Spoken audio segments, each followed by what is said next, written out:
Hi there. Welcome back to Tuesday's Tips. I'm Greg Kaiser, and in this feature I spend a little bit of time talking about Lightroom specifically, but generally image editing. Last week we looked at some of the presence sliders, texture, clarity, and dehaze. Now there were two other sliders in that box that I did not get into, and I wanted to save those for another day, and lucky for you, today's going to be the day. We're going to talk about saturation and vibrance. Those are the two sliders that kind of complete the presence box, and those are two sliders that I see used a lot. And to be honest and to be fair, I used them a lot when I was starting editing as well.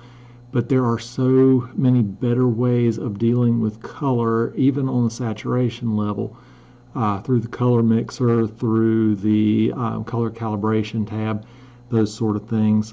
What we're going to look at today is kind of how I use the sliders, when I do use the sliders, and why they're not good to do all the heavy lifting for colors in an image. And I've got two photographs that we're going to talk about today, one of which is a landscape that is a sunrise, and this was chosen because this is one of those types of photos where I see a lot of people just rush right to saturation and vibrancy, push those all the way to the right and say, yay, I've got great colors, and they move on.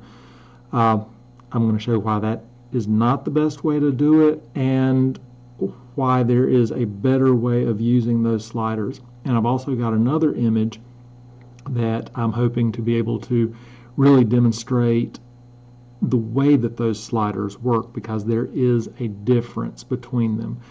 We'll get into more detail about that, but to start off with, the biggest difference is when you look at colors in an image, there's a space for each color, whether it's red, blue, green, or any of the combinations like cyans, yellows, magentas, anything along those lines. Those are all their own colors. They all have values and attributes to themselves. And if you think about it, and just to simplify, we'll call the three colors we're working with red, blue, and green. The red would be saturated to about here, the blue might be here, and the green might be up here. When you adjust the saturation levels in an image, all of those colors, all three of those colors, are going to increase or decrease at the same rate. And if you remember that green saturation, which was way up here, as you saturate the blue, which was the lowest, I believe, you would move them both up at the same level, and green would start to clip long before the blue arrived at that saturation level that you wanted. So saturation will adjust all the colors at the same rate. Vibrance, on the other hand, will take the colors that have the least amount of saturation, and it will pull the saturation up at a quicker pace than the others. And the idea is ultimately we're going to arrive at kind of the same saturation levels without clipping anything. And that's important to remember when you just want to add a little bit of color pop, but you've already got certain colors that are already saturated. You don't want to lose that information and make them oversaturated. So vibrance is a little softer way of doing it, and saturation is kind of the hammer, the heavy hand. So we're going to go ahead and go into Lightroom, and let's see. All right, you should be seeing my Lightroom screen, and this is that sunrise that I was talking about. And I've got it set up in this view just to show. On the left, you see that's the before capture, and that is what the camera recorded at the scene. It was obviously before the sun started to really light the landscape. The sky was picking up color. I exposed this to the right, meaning that I took the image as bright as I could without clipping the highlights, which are the areas over here on the left. So by avoiding doing that, I retained color information in this brightest area here, and I was able to lift the shadows as much as I could in a single exposure. There was no need to do multiple exposures here. There was no need to do anything extraordinary because I had enough information in the scene with my camera. Now the full edit appears here on the right. See, not a whole lot has changed, except I have gotten a whole lot more information into the shadows, and I've pulled down the highlights a little bit. The colors in the sky are still faint, because that's what it was at the time. This was not a brilliant sunrise. There was a hint of color, and this, of course, is a little bit drabber than it was in reality. This brings it back to what it was when I actually saw it. And I could have gone overboard and deepened the colors even more. I chose not to for this one. Now, obviously, there's a lot that went into this image as far as an edit. And here we go as we see the whole thing. And you can see some of the basic panels. And I think up to this point, I have talked about every one of these different sliders. I did this in Adobe Landscape, the color profile. I talked about that in another video. So all of this has been covered. And that's my goal. I wanted to cover everything here in this basic panel, which is kind of where you get your starting point. This is not the end result of an image. As you can see, I've gone through, we've done color calibration, I've done a color mixer, I've done tone curve, color grading, I've added a little bit of sharpness and detail. Haven't done anything with transform, there was no need for it. We've added some effects as far as a vignette. Lens correction has been done. Nothing here with lens blur. I don't like that feature. I haven't used it, don't plan on it, and probably won't be talking about it in the Tuesday's tips.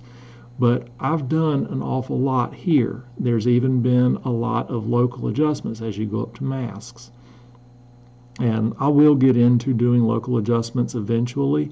There's a lot of different factors that have to play in, and I want everybody to have a good understanding of what the sliders do, because when you get into local adjustments, those sliders have the same impact just in local areas. So once we learn what everything does, we will get into local adjustments. But to wrap up the basic panel, we're going to go back down to the presence part of this, and that's down here at the bottom. Now we've talked about texture, that was last week, and as you see, I've added a little bit of global texture to it, just to give it a little bit of contrast throughout the scene. Not much. I didn't do anything with clarity. There was no need. I didn't need anything here to be crunchy. I did add some clarity locally to the rocks, and I think to the boardwalk here. There was really nothing done with dehaze. There was no reason for it. I didn't want to do that. And that introduces some weird colors as we talked about. But the vibrance and saturation is what we're talking about here today. And this is kind of a typical thing. One of the last parts of an edit that I will do is I will bump the vibrance just a little bit. I'll get all the colors kind of in a place where I like them, and then that vibrance is just that final kick to take it over the top and to give me that final image. A lot of times I will take the vibrance, I will boost it, and then I will reduce overall saturation to bring it down to a more logical feeling. Because remember, when we're talking about colors, it is real easy to go completely over the top and beyond realism, and then that, in my opinion, starts to detract from an image. Now, of course, everybody edits an image to their personal tastes, and I'm not here to say your tastes are wrong, mine are right, or anything. It's all personal preference, but just keep your mind open when it comes to colors, because I see way too often that photographers are overcooking the image, overcooking the colors, and yeah, it does stand out on platforms like Instagram. It gets the likes, but it doesn't have that satisfying end result, in my opinion. So what we've done to demonstrate here, I've made a virtual copy of this image, and I have removed the vibrance saturation sliders so we can look at this, because as I said, this is the last stage of my edits. Typically, short of some little fine-tuning here and there, I will come back after I have done everything on a global and local level, and I will look at vibrance and saturation. Now, of course, this only applies to a color image. Black and white, these sliders no longer have an effect. So as we look here, everything's been done. All my local edits have been done. The sky's been handled. I'm actually very happy with how this image looks. It's very much how it was at the time. But just to see if it needs a little bit of a kick, we're going to boost this vibrance just a little bit. And as you see, it is such a subtle change. And I can take it all the way to 100, and it's obviously over the top, but nothing is really clipped. We still have plenty of information here in what would be the highest saturation and highest brightness. We have nothing really clipped. It's garish at this point, in my opinion, way too much color. So I would not, and I very rarely will go that high. In fact, I probably have never gone to 100 on the vibrance. But in this situation, right about 26 was where I ended up. And what you can do, and this was a trick that I heard a long time ago, and it's very effective, and occasionally I will use this trick, but it is one that would apply here because we're just making a very small change. Go ahead and go way overboard with the vibrance. Then start bringing it down, not looking at the slider, but looking at the picture. And you stop when it looks realistic, when it looks like what you're wanting. And somewhere right about there looks good for me. The blues are not overdone. The blues here in the rocks, they're still gray.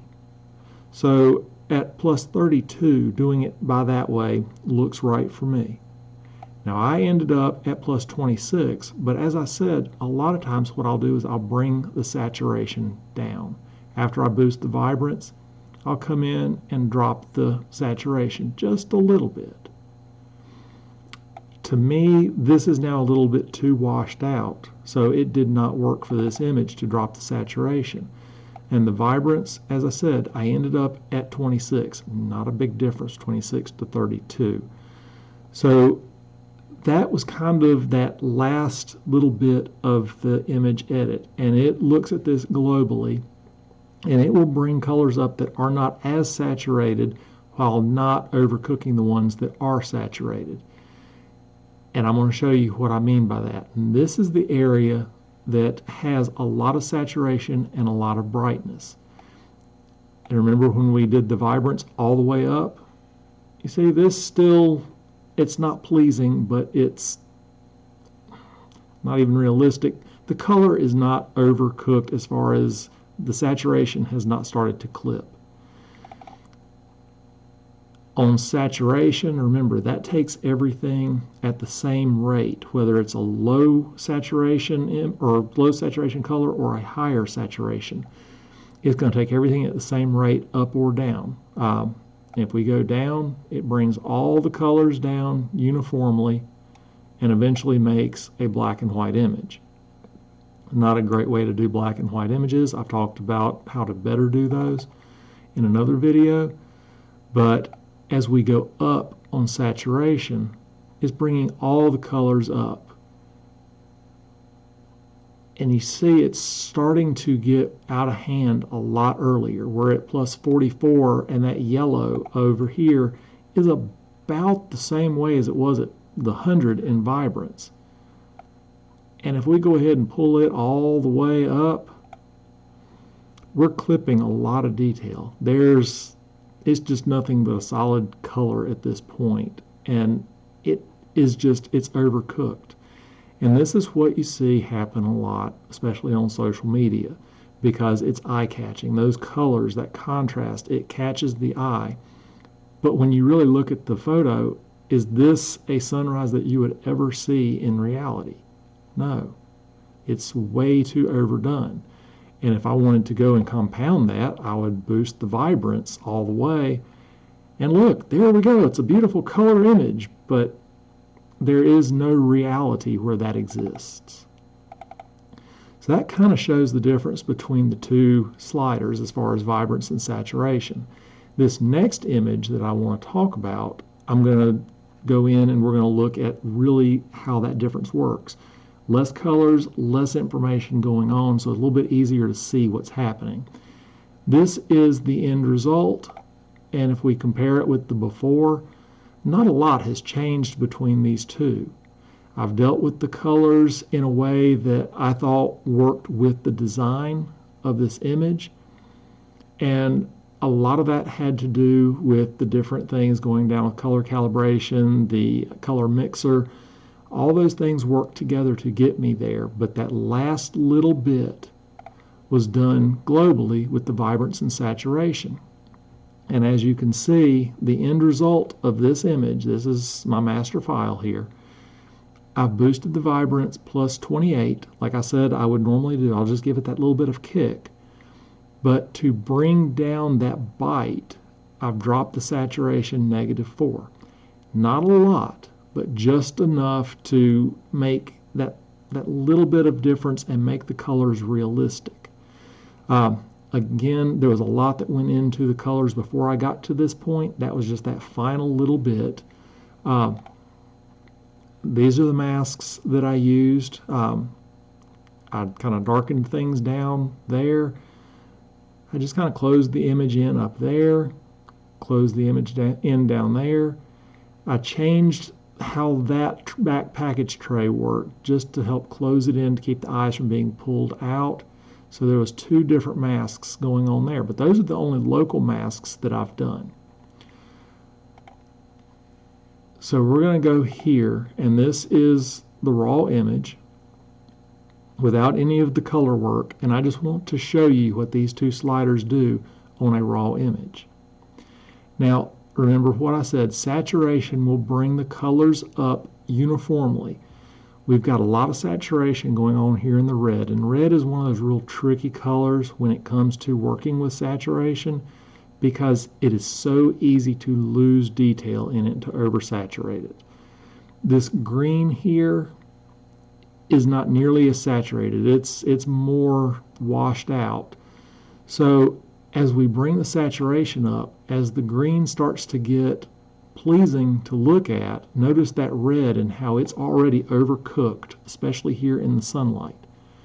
At about half of the travel at plus 53, the red is now way overpowering the green, which it was at the beginning.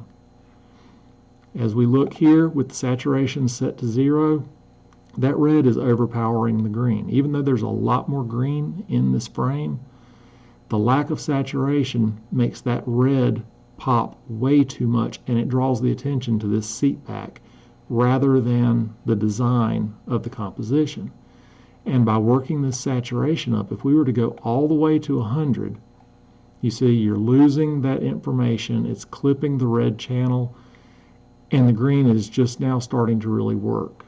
But again, the eyes go here to the red. That's not what I want. So if we look at the vibrance, and remember the difference is the vibrance takes the lower saturation points and it boosts them first, and the areas that already have saturation, it does not affect them as much. So as we start to move this slider, see the green is already picking up where the red has not been changed nearly as much.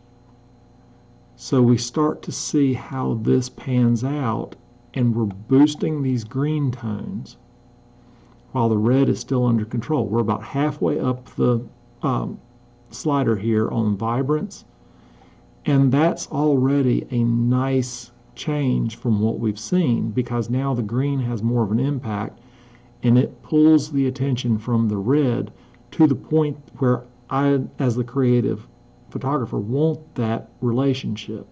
I didn't want the eyes to go here and stay. I wanted them to look at the shapes. So by boosting these greens more than the reds through vibrance, I was able to get that differentiation and get the eyes more balanced between the red and the green. Now, as we go, we might find ourselves overcooking the saturation in general and making it to where things are too vibrant. So that's where we'll come in and we'll drop the saturation just a little bit. And that will counteract that last little bit. But remember, the vibrance changes the relationship between those color channels, because what is less saturated gets brought up more than what's already saturated. And once we get that conversation going between the red and the green, then we can drop them or raise them in unison. So I get much more use out of the vibrance slider globally than I do saturation. And I don't use them until the very end, and it's just something that I use to add that last little bit of pop. And remember, we're going for an overall edit, and every little thing that we do along the way adds to the impact of the entire scene. And you see here, the basic panel, these are the things that I've done. Color calibration. I've gone in, I've adjusted the colors here. We've talked about how all of this works out. Color mixer, which we'll handle at another time. Gone in, I've adjusted the saturation on each individual channel and even changed the luminosity of the channels. So there's a lot that can be done here. That gets me closer to what I want overall. We can even go in on the tone curve and we can change the red, green, and blue color channels in a curve fashion. We'll cover that at another time. All these things work together to get us to a point where at the very end we can come in, bump up just a little bit of vibrance, and we're at 28 and -4. So this is where I came in and started after my edit. And I just bumped that vibrance up just a little, just to give it a little bit of pop, but I felt it was too much, but I liked the relationship between the red and the green. So then I dropped the saturation back. I think I decided it was -4. So this gets me that relationship and overall saturation that I want in the scene. So these are very valuable tools, but they're not the early stage tools that I think a lot of photographers use them in. It is one that I will come back to if I need to adjust any presence in the image as far as color goes at the end. It's not something I do at the beginning. I'd much rather work with the color channels individually through the saturation, hue, and luminance. Those are much better in my mind for getting that end result that you want. And these vibrance and saturation sliders are just there to kind of perfect it and just kind of give that overall pop. So I do appreciate you for sticking with me through this one. I know it's a fairly simple concept to get with as far as the vibrance and saturation, but I think that the execution of it is something where we can all kind of taper it back a little bit. Less is more in editing. Each thing that we do adds a little nuance to our pictures, and if you start doing these heavy-handed tools overall, it's going to look like it was way over-processed and overcooked. And the goal here is little small steps that lead to a big difference. You want to keep it realistic looking if that's your goal. If you want to do something that is completely outside of the realm of what you find in reality, that's fine. And there are times, especially with abstract work, I will do just that because I want to remove it from reality. But that's an editing choice. And that's one that you have to think about as you are getting ready to do your edit. Where do I want this to end up? And you kind of play with the different sliders, the different adjustments, until you get closer to what you want with every step. So if this is something that interests you and you want to delve into it further, let me know. I can go into a whole lot more color work in these videos. And if it's something that you would like to work with me one-on-one with, I do offer mentorships. I do workshops throughout the year, but I think for image editing, mentorship is probably a better option because image editing is a very personal thing. And when I'm teaching image editing, I like to teach it to the client's intention, not how I like to edit things. Because I can sit here and tell you how I edit images all day, every day, but that may not fit your vision. So use what I am showing you to help you arrive at your own vision. Use these tools that I'm talking about and see how they fit into what you want to do with your images. Your images are your voice, and it is your creative language, not mine, because mine is kind of for my pictures, if that makes sense. How I edit is for how I take the pictures and how I want to present them, and that's personal to me, and it may not be what you want. So thank you for joining me. I might break away from tradition next week when we come back and may not do an image editing video. I might actually talk about how to set the camera up to get the best raw image that you can, because there are some things that you can do within the camera that will affect the raw image that you capture. If that's something that interests you, let me know. Drop a comment, give me an email, whatever. Let me know that that's something that you would like to see, and I'll work on putting that together. I'm not sure what I'm going to cover next week, but that's on my short list, and I think it's a topic that really needs to be discussed. So I do appreciate you for joining me this week, and I look forward to seeing you again next week. And until then, happy shooting and happy editing.